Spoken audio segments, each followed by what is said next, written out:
까지의 말씀입니다. 누가복음 9장 10절에서 17절까지의 말씀을 저와 여러분들 함께 교독하기 원합니다.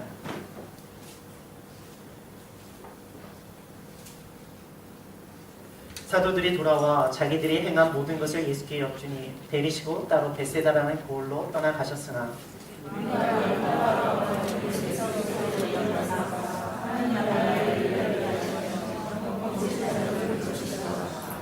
날이 저물어가매 12사도가 나와 여짜오되 무리를 보내어 두륙 마을과 촌으로 가서 위하며 먹을 것을 얻게 하소서. 우리가 있는 여기는 빈들이니이다.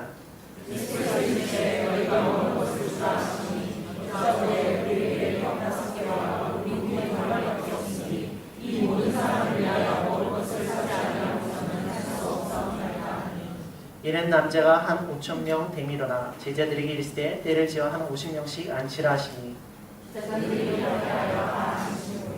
예수께서 떡 5개와 물고기 2마리를 가지사 하늘을 우러러 축사하시고 떼어 제자들에게 주어 무리에게 나누어 주게 하시니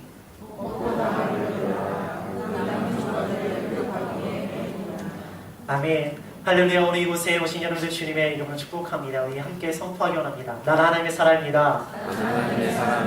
난 하나님의 복된 사람입니다. 우리 옆에 있는 분들의 선포하겠습니다. 당신은 승리자입니다. 지난주에는 누가복음 9장의 초반부의 말씀, 예수님께서 12 제자들을 파송하시는 말씀을 마태복음 10장을 중심으로 말씀을 증거했습니다. 복음을 전할 모습, 이것이 하나님께서 가장 기뻐하시는 일이시며 하나님께서 영광 받으시는 일이십니다. 또한 이 복음을 전하는 것, 예수님께서 우리에게 최고 명령이시며 최고의 명령으로 주신 것이 바로 복음 전하는 삶입니다. 예수님께서 우리를 제자로 부르셔서 양육하신 이유, 그것은 우리를 사도로 보내셔서 복음 증거하는 삶을 살게 하기 위함입니다. 그래서 사도의 삶은 바로 천국을 이야기하는 삶, 하나님 나라를 이야기하는 삶입니다. 하나님 나라에 대한 믿음을 가지고 그 나라에 들어가기 위한 예수 그리스도를 증거하는 삶이 바로 사도의 삶이며 복음의 핵심입니다. 복음을 증거하는 자를 협력하는 자를 마땅히 여기는 것, 그것에게 합당한 하나님의 은혜와 하나님의 평강이 임한다고 말씀드렸습니다. 때로는 우리들의 삶 가운데 거절감이 일어날 때도 있죠.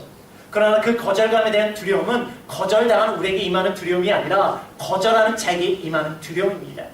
우리 가운데 거절감이 일어날 때마다 먼지를 털어버리듯이 털어버리면 되는 거예요. 그럴 때 우리 모습 가운데 복음의 능력이 회복되어질 때 예배의 회복이 일어나시며 정말 복음이 선포되어질 때 교회는 교회다워집니다.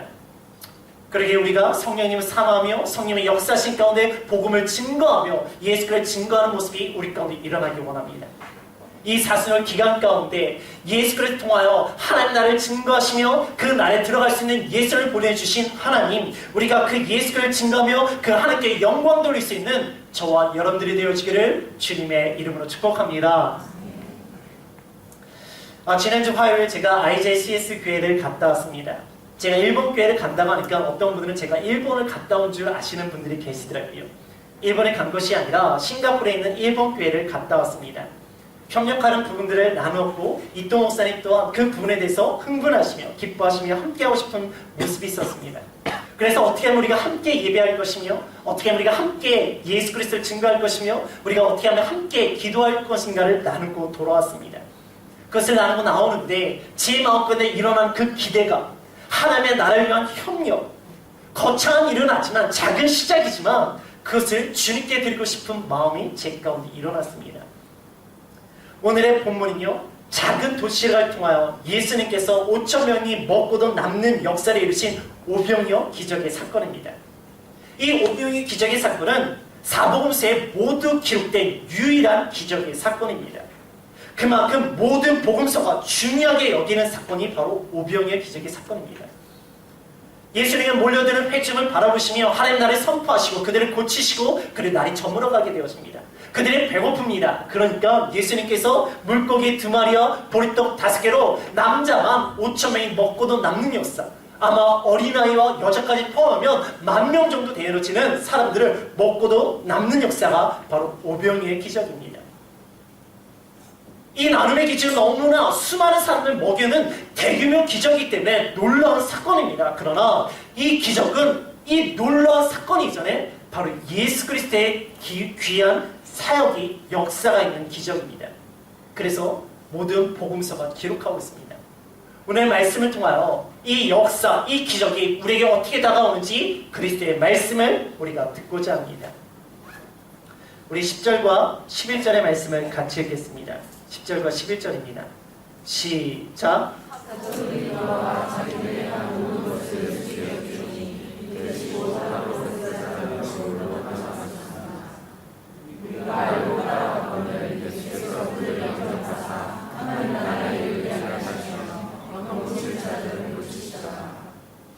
나는 사역의 의무가 아니라 사랑의 열정입니다. 11절에 예수님께서 그들을 영접하사 거기다 밑줄 적으세요. 오늘의 본문의 시작은 사도들이 돌아와서 자기들이 행한 것을 예수님께 엿주는 것부터 시작되어집니다. 여기서 엿주다는 단어는 예수님께 뭔가 물어봤다는 것이 아니라 예수님께 보고했다는 의미를 가지고 있는 단어입니다. 사도들, 즉 예수님께 보내심을 받아서 예수님께 권능을 받고 하나님의 나라를 전파하며 그 권능으로 치유하고 병자들을 치유하고 귀신을 내쫓았던 사람들이 예수님께 돌아와서 전도보고 사역보고를 하고 있어요. 예수님 그 사역보고를 들으시면서 그 예수님의 마음이 얼마나 기쁘셨겠습니까? 그리고 그 사역을 보고하고 있는 그 제자들, 그 사도들을 보면서 그들이 얼마나 기쁘셨겠어요. 그래서 그런지 정말로 복음서에서 유일하게 예수님께서 그들을 쉬게 하시려고 따로 데려가십니다. 따로 데려가서 어떤 사역을 진행하시는 것이 아니라 그들을 쉬게 하시려고 따로 데려가십니다. 이 부분은 조금 더 자세하게 기록된 것이 마가복음 6장 30절과 32절입니다. 시작. 마가복음 6장 30절과 32절. 시작. 사도들이 예수께 모여 자기들이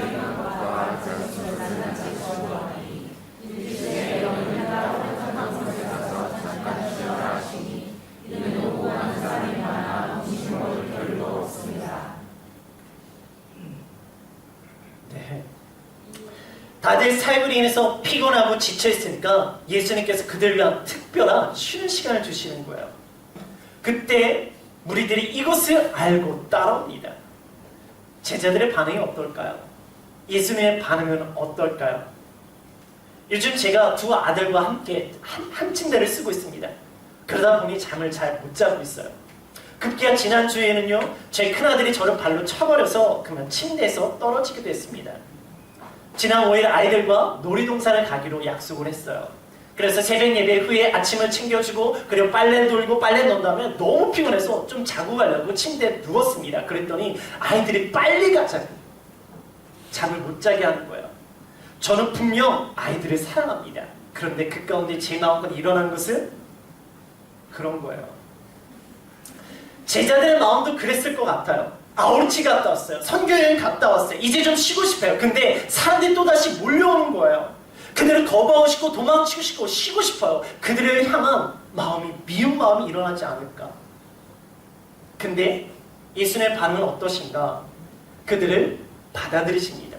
영접하십니다. 환영해 주십니다. 그리고 다시 사역을 시작하십니다. 그들의 하나님의 나라를 말씀해 주시고 그들을 치유해 주기 시작하십니다. 그럼 예수님은 쉬지 않으실까? 피곤하지 않으실까? 예수님의 사역 모습을 쉬지 않으시고 끊임없이 사역을 하십니다. 그 많은 사역이 있으시면도 쉬지 않으세요. 예수님은 하나님의 아들이시니까 피곤하지 않으신가? 아니에요. 우리가 몇 주 전에 말씀을 들었듯이 예수님이요, 배를 타고 가시다가 풍랑이 일어났는데 그리고 배에 물이 가득 차서 죽을 상황에도 피곤해서 깊은 잠을 주무시고 계셨습니다. 그런데 누군가가 예수님이 필요하고 누군가 하나님의 말씀을 전해야 되고 증거해야 된다면 예수는 거부 없이 그들을 영접하시고 환영해 주신 말이 바로 예수 그리스도십니다. 예수는 어찌 보면요, 일중독이에요. 워크홀릭입니다. 이런 리더 만나면 얼마나 힘든지 아십니까? 예수님이 이렇게 환영하시니까 제자도 싫어하다가 어쩔 수 없이 예수님의 사역을 돕습니다. 그런데 날이 저무니까 이제 이 사람들 보내고 싶은 거야. 그래서 예수님 우리가 좀 쉬고 싶으니까 이 사람을 보냅시다 라고 하면 예수님 뭐라고 하실 것 같으니까 저 사람들 배고프니까 밥 먹게 저 사람 좀 보내자고 이야기합니다. 그러자 예수님께 하시는 말씀 13절에 너희가 먹을 것을 주어라. 이게 무슨 당황스러운 이야기입니까? 지금 이 예수님의 부흥 집회는 준비된 집회가 아니에요. 그냥 쉬려고 따로 모였다가 사람들이 모이니까 시작된 집회입니다. 빈들이에요. 근데 어디 가서 먹을 것을 구하겠습니까? 그래서 제자들의 반응이 13절 마지막 부분에 할 수 없사옵나이다. 할 수 없어요. 예수님 그만하시죠. 여기 얼마나 많은 사람들이 있습니까? 성인이 남자만 5,000명이나 되는 사람들이 있어요. 여자들과 아이들까지 합치면 10,000명이 될 거예요. 이제 우리가 이걸 어떻게 합니까? 좀 쉬게 해주세요. 이제 좀 그만합시다. 예수는 충분합니다. 전에 교회에서 3월 1일에 서울 주요 지역에 1,000명을 홀리데이는 주제를 가지고 1일 사역을 진행했습니다. 새벽 예배를 함께 드리고 함께 식사를 하고 나서 서울 주요 지역에 문화와 교육과 그리고 경제와 정치 중심 지역에 그곳에 가서 기도를 하고 그 거리를 청소하는 사역이었어요. 그래서 예상을 한 1,000명을 잡았습니다. 그리고 1,000명분의 설렁탕을 준비했어요. 근데 그날 1,300명이 온 거예요. 거기다 배식을 실패해서 400명이 아침 식사를 못 먹는 사태가 일어났습니다. 그날 갑자기 새벽에 교회 주변에 있는 모든 식당에 제가 수송을 하며 전화를 돌리기 시작했습니다. 정신이 하나도 없는 거야. 전화를 하고 자리가 되냐, 식사가 가능하냐, 우리 어떻게 보낼 수 있냐, 사람들 보내고 정신이 진짜 없었습니다. 계획된 모임이에요. 서울 도심입니다. 400명이에요. 그런데 너무 힘든 거야. 근데 이거는 갑작스러운 모임이고 빈들이고 숫자도 10,000명이에요. 어떻게 해요? 할 수 없죠.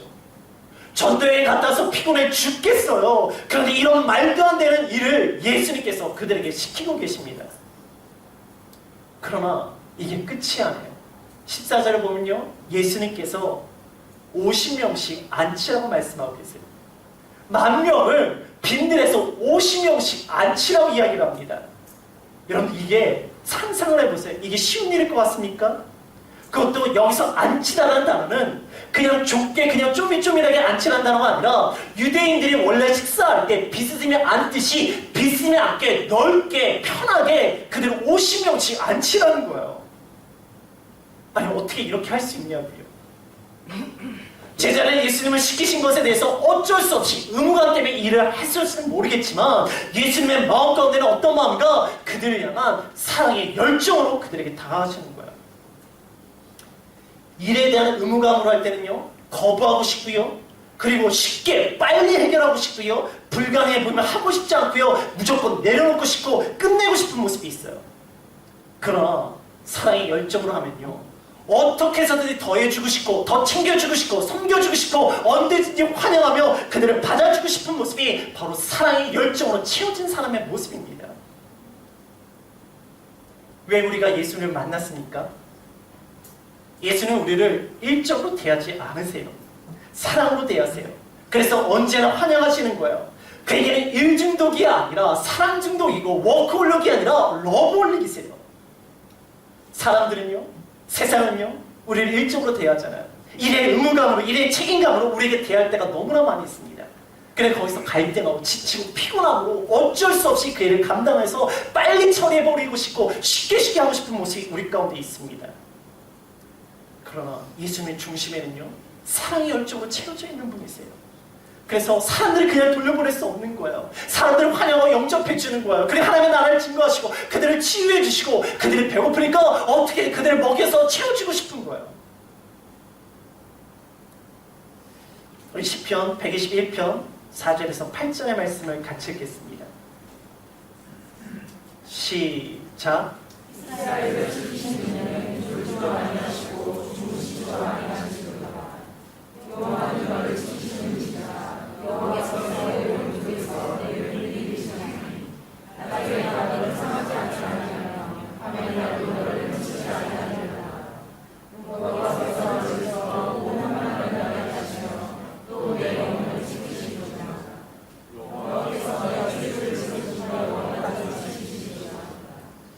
이 땅의 수많은 일들과 의무감과 책임감 때문에 우리 세상 가운데 지치고 또한 힘든 상태로 또한 피곤한 가운데 수많은 염려 가운데 있는 모습이 있습니다. 이런 나를 누가 좀 알아줬으면 좋겠고 이런 나를 그냥 받아줬으면 좋겠고 이런 나의 상황을 이해해 주기를 원하는 모습이 있어요.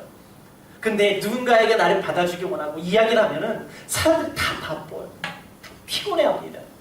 그리고 이런 이야기, 어려운 이야기라면 부담스러워하고 어려워하는 모습들이 있습니다. 그런데 이런 우리를 환영해 주시고 영접해 주시고 이야기해 주시고 치유해 주시고 채워주시는 분이 계십니다. 그분이 바로 예수 그리스도십니다. 예수님께서는 우리를 하나님의 아들이라는 의무감으로 우리를 대하시는 것이 아니라 우리를 향한 사랑의 열정으로 대하시기 때문입니다. 오늘 이 시간 우리들의 모습 가운데 그 피곤함과 지침 가운데 아픔과 괴로움 가운데 예수님 앞에 나올 때 이런 날 영접해 주시고 이런 날 치유해 주시고 이런 날을 채워주시는 예수 그리스도를 만날 수 있는 저와 여러분들이 되어지기를 주님의 이름으로 축복합니다. 우리 13절과 14절의 말씀을 같이 읽겠습니다. 13절과 14절입니다. 시작.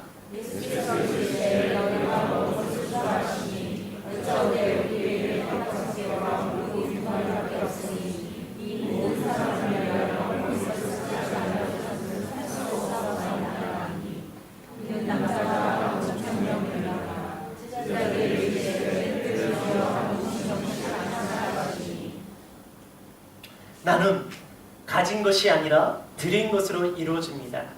13절에 너희가 먹을 것을 주라 밑줄 쳐보세요. 예수님께 너희가 먹을 것을 주라 말씀을 하실 때 제자들의 반응, 우리에겐 떡 5개와 물고기 2마리밖에 없습니다. 그래서 할 수 없습니다 라고 대답합니다. 그러나 이 부분을 요한복음은 조금 더 자세하게 기록하고 있어요. 우리 요한복음 6장 6절에서 9절의 말씀을 같이 읽겠습니다. 시작.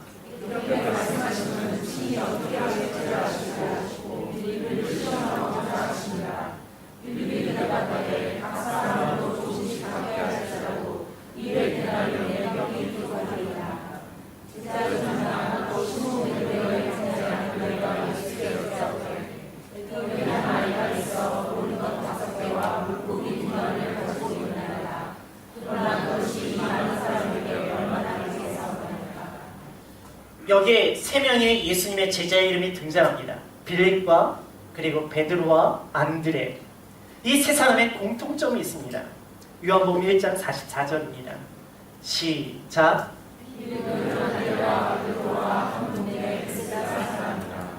이 3사람은 벳세다 사람이라는 공통점이 있습니다. 그리고 이 오병의 기적이 어디서 일어납니까? 10절에 어디라고 기록되어 있죠? 벳세다라고 기록하고 있습니다. 자신들의 고향인 거예요. 자신들이 자랐고 이 지역에 대해서 너무나 잘 알고 있습니다. 그래서 예수님의 이 말씀이 얼마나 어처구니 없이 힘든 이야기라는 것을 잘 알고 있는 사람들입니다. 그래서 그들이 나섭니다. 먼저 빌립이 대답합니다. 200데나리 있어도 부족하다고요. 200데나리는요 일반 노동자의 약 7개월 정도의 월급입니다. 큰 돈이에요. 그런데도 부족하죠. 빌립은 계산이 빠른 사람인 것 같습니다. 이성적인 판단이 빠른 사람이에요. 이런 사람들 공동체에 필요합니다. 이성적으로 판단이 빨라서 이것이 될지 안 될지 가능 여부를 잘 알 수 있는 사람. 그러나 믿음의 공동체는요 판단이 빠른 사람보다 믿음이 바른 사람이 더 필요합니다. 우리의 이성적인 판단으로 하나님의 능력을 제한하는 것이 아니라 하나님의 능력 안에서 우리가 나아가기 때문에 이성적 판단도 중요합니다. 그러나 영적인 바른 믿음이 더 중요합니다. 계산이 빠른 것도 좋지만 믿음이 바른 것이 더 중요하다고요. 우리 인생의 한계를 뛰어넘어서 그 너머에 있는 하나님을 믿는 믿음, 이것이 바로 영성입니다. 에스겔 37장을 보면요 우리가 잘 알고 있는 마른 뼈 환상이 등장합니다. 그곳에 뼈들이 많이 등장하고 있어요. 그리고 성경은 심히 말랐다라고 기록하며 하나님과 에스겔의 대화의 내용이 등장합니다. 에스겔 37장 3절입니다. 시작.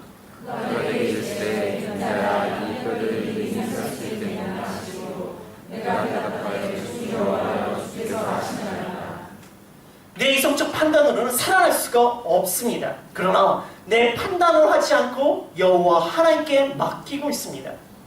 난 모르겠고 난 못하겠고 내가 보기엔 불가능합니다. 여러분들 믿음은요 현실을 부정하는 것이 아니에요. 현실을 인정하는 것입니다. 그러나 거기에 머물러 있는 것이 아니라 현실 너머에 있는 하나님의 역사, 하나님의 능력을 바라보는 것이 믿음이에요. 그래서 히브리서 기자는 뭐라고 이야기합니까? 믿음은 바라는 것들의 실상이요 보지 않는 것들의 증거라고 이야기를 합니다. 현실은 인정하지만, 현실은 받아들이지만 거기에 머무는 것이 아니라 그 현실 너머에는 하나님의 능력, 하나님의 역사를 믿기에 그것을 바라볼 수 있는 신앙, 이것이 바른 신앙입니다. 판단이 빠른 사람 필요합니다. 그러나 하나님의 기적에는요, 믿음이 바른 사람이 더 필요해요. 오늘 시간들의 모습 가운데 판단이 빠른 사람이기보다는 믿음이 바른 사람이 되어지길 주님의 이름으로 축복합니다. 그곳에 하나님의 기적이 있어요. 그 다음에 등장한 사람이 베드로의 형제 안드레입니다. 안드레 참 독특한 사람입니다. 그리고 요한복음 1장에 사실 우리가 잘 알고 있는 베드로를 예수님께 인도했던 사람이 안드레예요. 또한 우리가 방금 읽었던 요한복음 6장에서는요, 이 오병이의 기적을 일으킨 아이의 도시락을 예수님께 인도했던 사람이 바로 안드레입니다.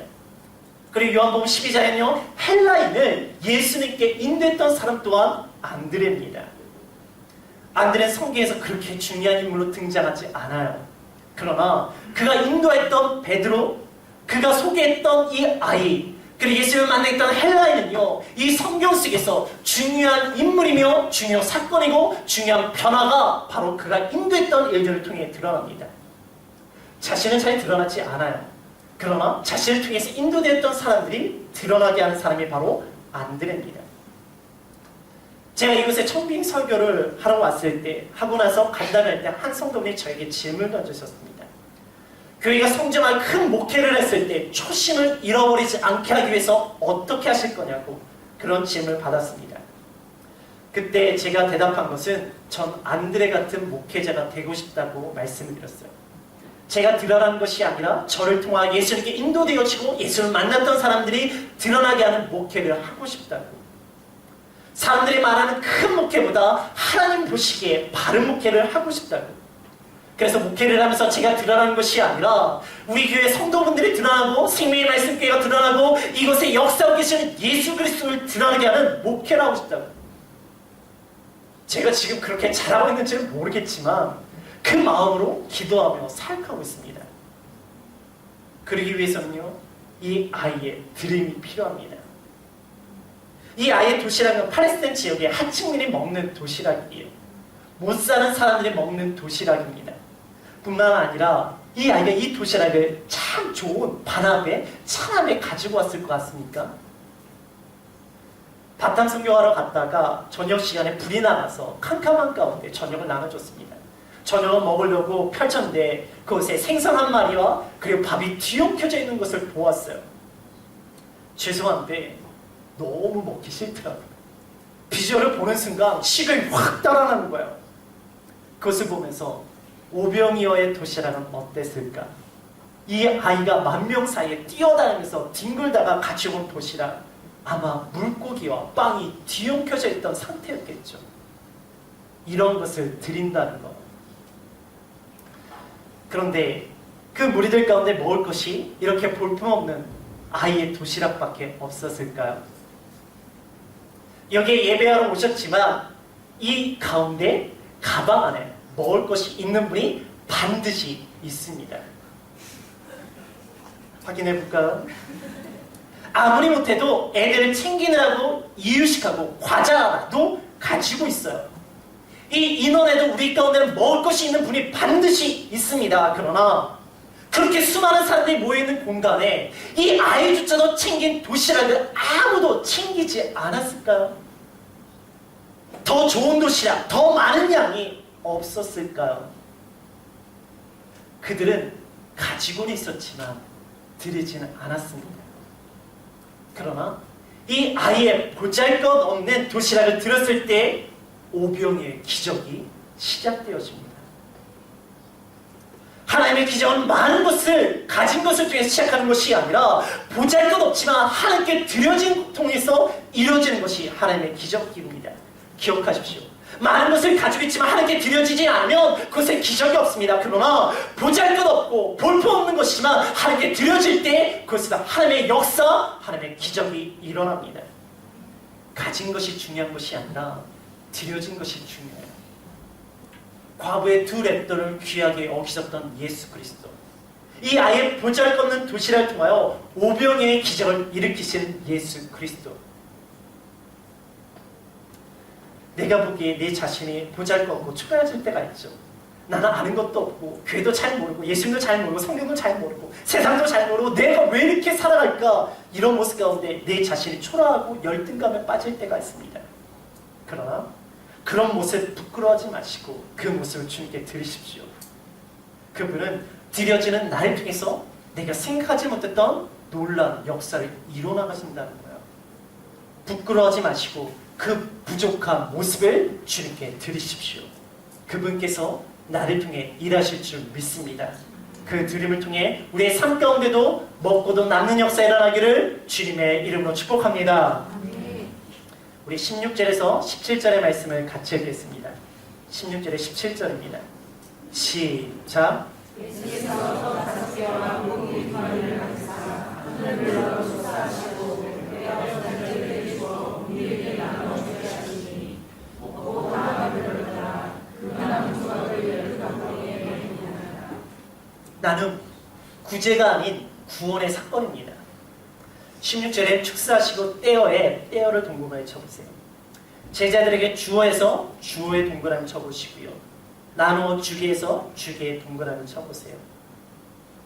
예수님께서 이제 본격적으로 오병의 기적을 일으키십니다. 그런데 과연 그 기적은 언제 일어날까요?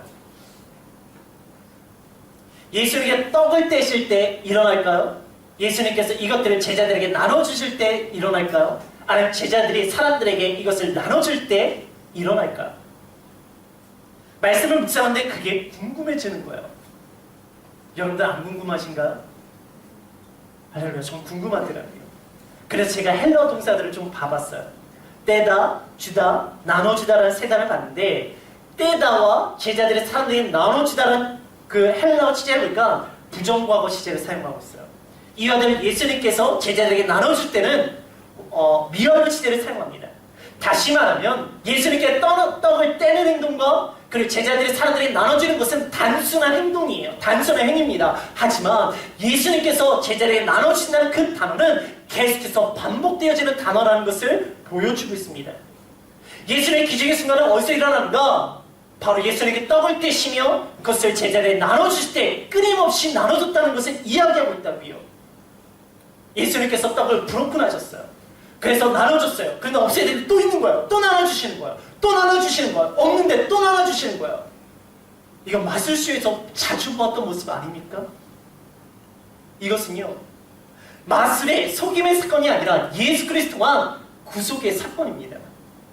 우리 요한복음 6장 48절에서 51절 읽겠습니다. 시작. 내가 곧 생명의 나간다. 너희 천국은 광야에서 만나려고 주었거니와 이는 하늘에서 내려오는 떡이 사람을 먹고 취하지 않아야 하는 것이니라. 나는 하늘에서 내려온 살아있는 떡이니 사람이 이 떡을 먹으면 영생하리라. 내가 줄 떡은 곧 세상의 생명을 위한 내 살이라 하시니라. 내가 줄 떡은 곧 세상의 생명을 위한 내 살이라. 이 요한복음 6장은 동일하게 오병의 기적이 기록되어 있는 장입니다. 그리고 요한은 이 오병의 기적의 신학적 해석을 바로 이 땅에 생명의 떡으로 오신 예수 그리스도를 결로 짓고 있습니다. 오병의 기적은 단순하게 배고픔에 시달려 있는 수많은 무리들을 배부르게 하는 구제의 나눔이 아니라는 거예요. 오병의 기적이 이 땅에 생명의 떡으로 살떡으로 오신 예수를 통하여 우리의 육체의 배고픔도 채울 뿐만 아니라 우리의 영적인 갈급함도 채우시는 예수 그리스도의 구원의 사건이며 역사입니다.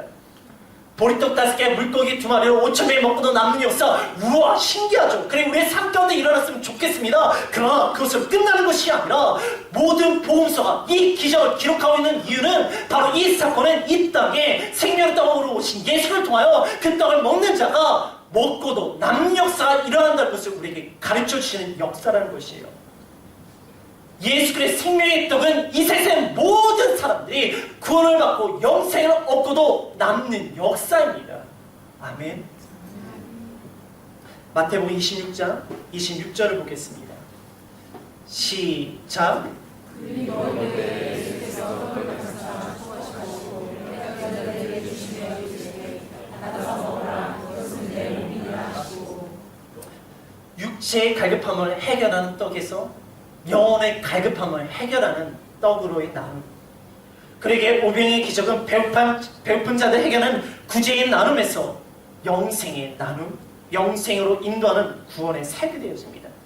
그리고 주님께서는 이 살게 우리가 함께 동참하기 원하세요. 고린도전서 11장 26절입니다. 시작.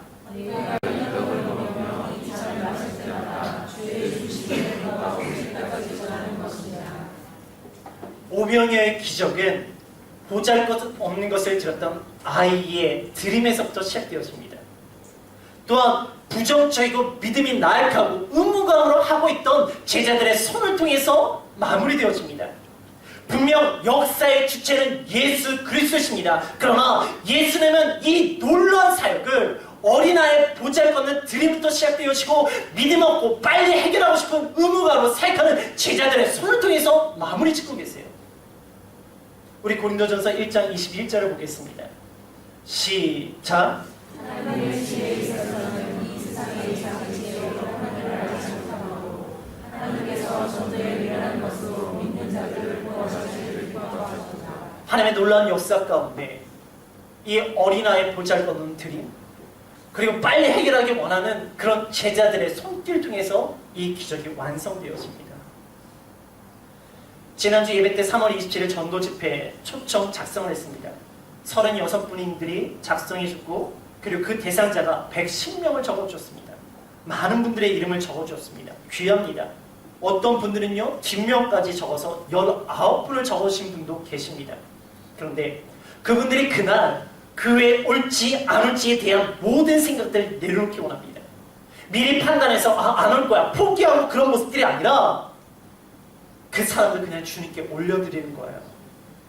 구원의 역사는, 구원의 기적은 바로 예수 그리스도의 손에서부터 시작되어집니다. 그러기에 우리가 그것들에서 판단한 것이 아니라 그냥 예수님께 올려드리는 거예요. 그리고 하나님 때 이루어집니다. 우리 그때는 언제인지 몰라요. 그렇기 때문에 끊임없이 예수님께 그 사람들을 올려드리는 거예요. 그리고 내가 해야 될 것은 바로 생명이 떡이신 예수 그리스도를 그들에 나누고 그들에 전하는 것입니다. 그 결과는 하나님께 맡겨드리는 거예요. 우리들의 모습 가운데 정말 나누고 싶고 함께 예배드리고 싶은 사람들이 있습니다. 그 사람들을 작성하시고 그 사람을 올려드리십시오. 그리고 그 사람들을 통하여 예수 그리스도의 생명의 떡 구원의 역사가 먹고도 남는 역사가 되어지기를 주님의 이름으로 축복합니다. 말씀을 정리하겠습니다. 오병이의 나눔의 기적은 사역의 의무감으로 시작한 것이 아니라 예수 그리스도의 사랑의 열정으로부터 시작되어지는 기적입니다.